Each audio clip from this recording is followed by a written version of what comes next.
Some 9-year-old girls want to dress up and sing. Others want to nurse ducks and kittens. But Caroline Pla wanted to put on a helmet and pads and hit somebody. You know, stories of girls going out for the football team, nothing new, but it's hard to remember another struggle for gridiron equality that started a player this young and passionate and successful. And as always, the plot thickens when the grown-ups get involved. Here's ABC's John Donvan. The Romans, a team of 6th graders who didn't get into football to stir up a controversy. Touchdown! They were just playing to win, and lots of times they do. Jake and Tommy and Drew and Ryan and Caroline, the team's only girl, Caroline Pla. Here she is scoring a touchdown. What is it about the game that you like? So I thought it was really cool to be able just to go out there and be with your friends and just hit each other. And then they kicked her off the team for being a girl. When she signed up in 2011, the president left a message on a machine and he just said, I just want you to know that you signed your daughter up to play football. And after 2 years of playing and winning, somebody filed a complaint. And that's when the controversy started. Somebody ratted you out?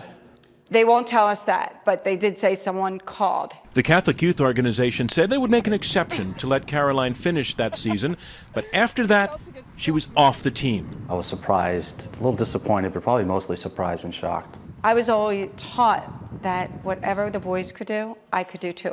Her mom didn't tell Caroline the bad news right away. I found out at the end of the season before our last game. My mom told me, and I was just really mad because I just really wanted to play, and I wanted to have other girls be able to play. Different explanations began to be offered for the no girls rule. One is that it wasn't safe for girls to play. But given Caroline's size, she's right now as big as most of the boys, and given her skills, which she demonstrated for me. If the ball's going that way, you want to hit them that way. That didn't seem to make much sense. Then a reporter for Forbes heard about a meeting the Catholic Youth Organization had convened to discuss the rule. And from that emerged an entirely different reason for keeping girls out of play. And I spoke to two members on the panel that ended up telling me that the panel was told to imagine a girl quarterback having to place her hands on the backside of a boy and how it would lead to inappropriate touching and one or the other, boy or girl, enjoying this.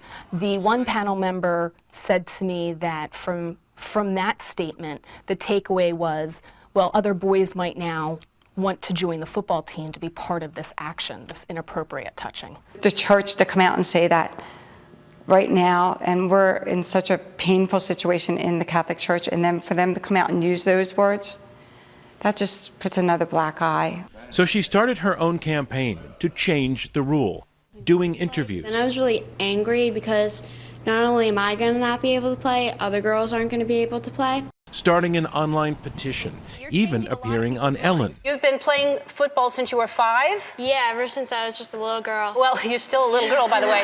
And when that didn't work, she emailed the Archbishop of Philadelphia himself. My name is Caroline Pla, she wrote, and I am 11 years old. I have been playing football for the Catholic Youth Program for the past 2 years.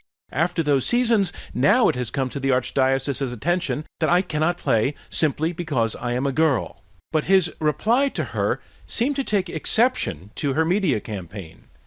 I am perplexed that you would contact me last after publicizing your situation in both the national and regional media. That kind of approach has no effect on my decision-making. CYO rules exist for good reason. Am I Snow White? Yes. It's not that Caroline set out to change the world. In most ways, she's just a typical kid. And into typical things. She just also wants to play football. And there is no all-girls football league where she lives. But if there were, would you want to play on that team? Yeah, definitely. So it's not about to be making trouble. Your whole thing is to play football. Yeah. I know that there have been girls wanting to play CYO football, and there are girls that want to play in the future, so I just really want them and me to be able to play. In your gut, do you think you're going to get the rule change? Oh my God, I'm about to throw the Hail Mary pass. Well, that Hail Mary pass might have done the trick because today word came from the Archbishop. The decision is Caroline can play. Are you going to Disney World now? Yes, I am. The statement goes like this: at the direction of the Archbishop, the Archdiocese will allow for co-ed participation in CYO football, effective in the 2013 season. So you can play football? Yeah! Yeah! And so, a win. A win for Caroline, and a win for her team, which is glad to have her back on the squad. John Donvan, ABC News, Doylestown, Pennsylvania.